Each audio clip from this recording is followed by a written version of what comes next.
श्री स्वामी समर्थ. तुम्हाला माहिती आहे का, वर्षातून फक्त एकदाच येणारी अशी एक तिथी आहे ज्या दिवशी केलेला छोटासा उपाय सुद्धा आयुष्याची दिशा बदलू शकतो.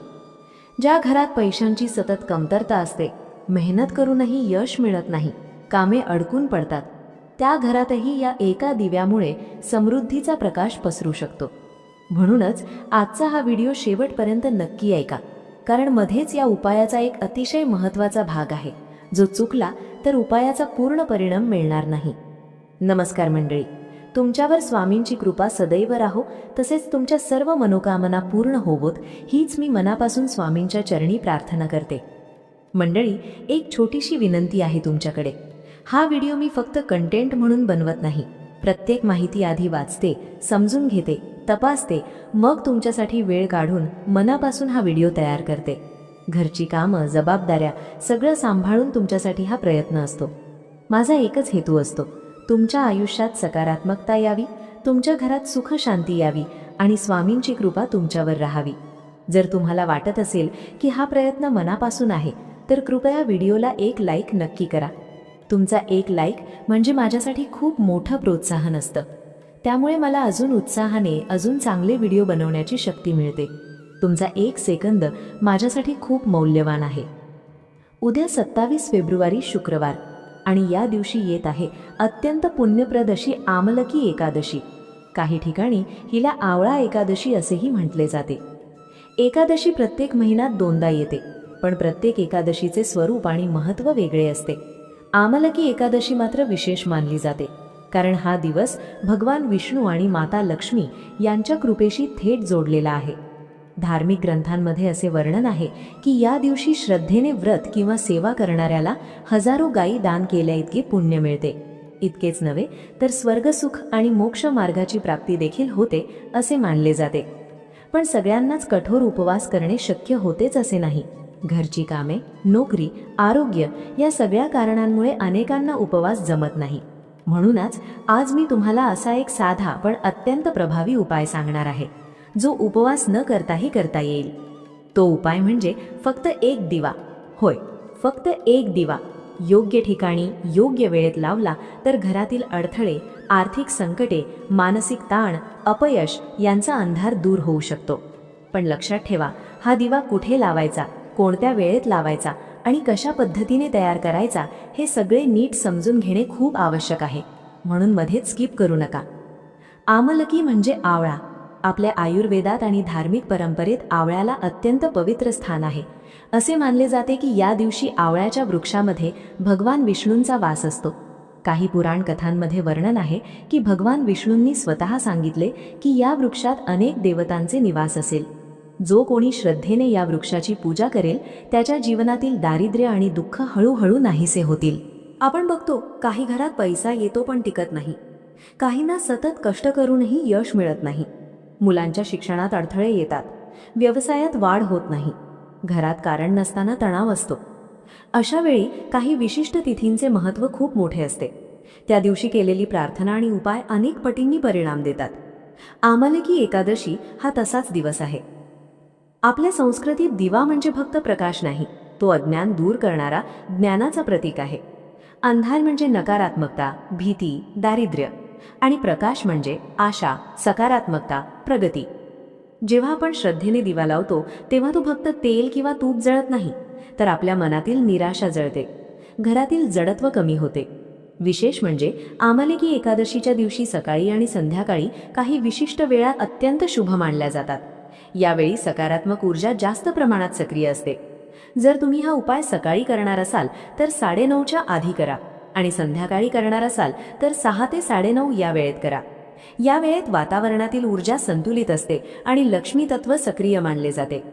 हा उपाय विशेषतः त्यांनी करावा ज्यांच्या घरात सतत आर्थिक अडचणी आहेत, ज्यांना व्यवसायात प्रगती होत नाही, मेहनत असूनही यश हुलावणी देत असेल, घरात शांतता नसून तणाव जास्त असेल, आलेला पैसा टिकत नसेल.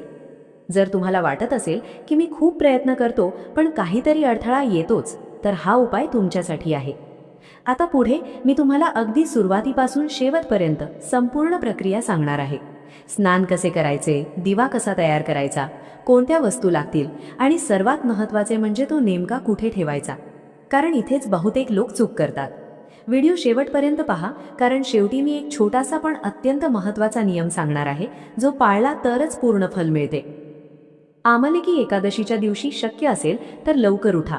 सूर्योदयाच्या आधी किंवा किमान सूर्योदयाच्या आसपास उठण्याचा प्रयत्न करा. उठल्यावर सर्वप्रथम भगवान विष्णू आणि माता लक्ष्मींचे स्मरण करा. मनात शांतपणे म्हणा, हे नारायण, आजच्या या पवित्र दिवशी माझ्या घरातील सर्व संकटे दूर करा आणि सुख समृद्धी द्या. यानंतर स्नानाची तयारी करा. स्नानाच्या पाण्यात तुम्हाला 3 गोष्टी टाकायच्या आहेत. 2 ते 3 थेंब आवळ्याचा रस, नसल्यास आवळा स्पर्श करून पाणी शुद्ध करा. थोडेसे पांढरे किंवा काळे तीळ, शक्य असल्यास काही थेंब गंगाजल. या पाण्याने स्नान करा. घरातील लहानांपासून मोठ्यांपर्यंत सर्वांनी असे स्नान केले तर उत्तम. धार्मिक मान्यतेनुसार तीळ पापक्षालनाचे प्रतीक आहेत, गंगाजल पवित्रतेचे आणि आवळा विष्णू तत्वाचे प्रतीक आहे. या तिन्हींच्या संयोगाने स्नान केल्यास नकारात्मक ऊर्जा कमी होते असे मानले जाते. स्नानानंतर स्वच्छ, शक्यतो हलक्या किंवा पिवळ्या रंगाचे कपडे परिधान करा. देवघरात जाऊन प्रथम दिवा लावा, धूप अगरबत्ती लावा आणि वातावरण प्रसन्न करा. भगवान विष्णूंना आवळा अर्पण करा. त्याचबरोबर पिवळी फुले आणि शक्य असल्यास पिवळ्या रंगाची मिठाई नैवेद्य म्हणून अर्पण करा. पिवळा रंग हा गुरु आणि विष्णू तत्वाशी संबंधित मानला जातो, त्यामुळे या दिवशी पिवळ्या वस्तू अर्पण करणे शुभ असते. थोडा वेळ शांत बसा आणि ओम नमो भगवते वासुदेवाय हा मंत्र 11, 21 किंवा 108 वेळा म्हणा. मंत्रोच्चारामुळे मन स्थिर होते आणि उपायासाठी आवश्यक सकारात्मक ऊर्जा निर्माण होते. आता लक्षपूर्वक ऐका. इथेच अनेक जण घाई करतात आणि विधी अपूर्ण राहतो. सर्वप्रथम थोडी गव्हाची कणिक घ्या, त्यात हळद मिसळा. हळद इतकी घाला की कणकेला हलका पिवळसर रंग येईल. हळद ही मंगल कार्याची आणि लक्ष्मीचे प्रतीक मानली जाते, त्यामुळे या दिव्याला पिवळा रंग असणे महत्त्वाचे आहे. या कणकेचा छोटासा दिवा तयार करा. यानंतर वात तयार करा. शक्य असल्यास लाल पिवळ्या कलाव्याचा धागा वापरा. नसेल तर कापसाची दुहेरी वात बनवा. त्या वातीला थोडेसे हळदी कुंकू लावा आणि दिव्यात ठेवा. दिव्यात शक्यतो शुद्ध गाईचे तूप घाला. तूप उपलब्ध नसेल तर तीळ तेल वापरू शकता, पण तूप अधिक शुभ मानले जाते. आता या दिव्यात थोडेसे काळे तीळ टाका. काळे तीळ हे शनी दोष आणि अडथळे कमी करण्यासाठी उपयोगी मानले जातात. यानंतर 1 रुपयाचे नाणे त्या दिव्यात ठेवा. हे नाणे म्हणजे लक्ष्मीचे प्रतीक आहे. माझ्या घरात धन स्थिर राहो अशी भावना ठेवून ते ठेवा. आता एक प्लेट घ्या, त्यात थोडेसे तांदूळ पसरवा आणि त्या तांदळावर हा दिवा ठेवा. तांदूळ हे अन्न आणि समृद्धीचे प्रतीक आहेत. लक्ष्मीला अन्नपूर्ण स्वरूपातही मानले जाते, त्यामुळे तांदळावर दिवा ठेवणे म्हणजे घरात अन्नधनाची कधीही कमतरता भासू नये अशी प्रार्थना. आता एका छोट्या कपात थोडे दूध घ्या. हे दूध पुढील टप्प्यात उपयोगी पडणार आहे आणि हा टप्पा खूप महत्त्वाचा आहे, कारण इथेच उपायाचा खरा परिणाम दडलेला आहे. आता आपण या उपायाच्या सर्वात महत्त्वाच्या टप्प्यावर आलो आहोत. इथपर्यंत तुम्ही जे काही केलं ते म्हणजे तयारी, पण खरा परिणाम आता मिळणार आहे. म्हणून हा भाग अत्यंत लक्षपूर्वक ऐका. तुमच्या घराजवळ किंवा परिसरात जर आवळ्याचे झाड असेल तर दिवा, तांदळाची प्लेट आणि दूध घेऊन त्या झाडाजवळ जा. जाता जाता मनात सतत भगवान विष्णूंचे नामस्मरण करा. ओम नमो भगवते वासुदेवाय किंवा श्री लक्ष्मी नारायणाय नमः असे जप करत जा. झाडाजवळ पोहोचल्यानंतर सर्वप्रथम त्या वृक्षाला नमस्कार करा. त्या झाडाच्या मुळाशी थोडेसे दूध अर्पण करा. दूध अर्पण करताना मनात भावना ठेवा, हे विष्णुरूप आवळा वृक्षा, माझ्या घरातील दुःख, अडथळे आणि दारिद्र्य दूर करा. यानंतर त्या झाडाच्या खोडाला हळद कुंकू लावा. आता तांदळावर ठेवलेला दिवा त्या झाडाच्या मुळाशी ठेवा आणि श्रद्धेने प्रज्वलित करा. दिवा लावताना डोळे मिटा आणि काही क्षण शांत बसा. तुमच्या मनातील सगळ्या चिंता त्या प्रकाशात समर्पित करा.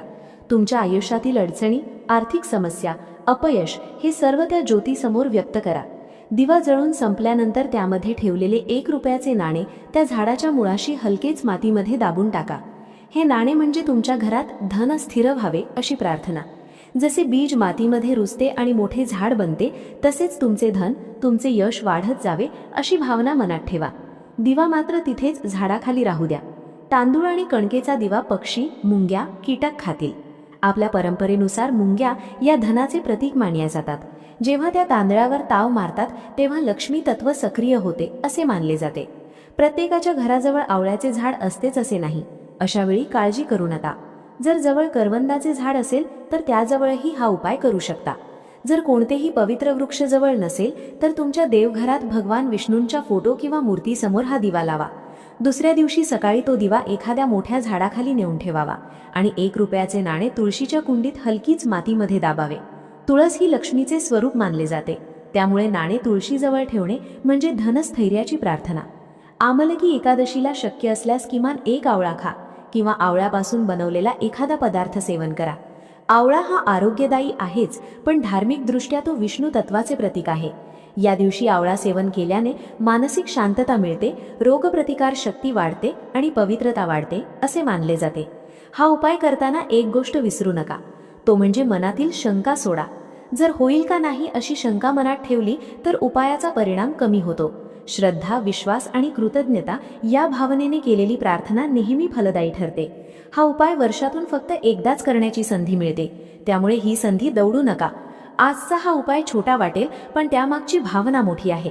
घरातील अंधार दूर करून प्रकाश पसरवणारा हा दिवा तुमच्या आयुष्यातही समृद्धीचा उजेड घेऊन येवो, हीच स्वामींच्या चरणी प्रार्थना. जर तुम्हाला हे मार्गदर्शन उपयुक्त वाटलं असेल तर व्हिडिओला लाईक करा.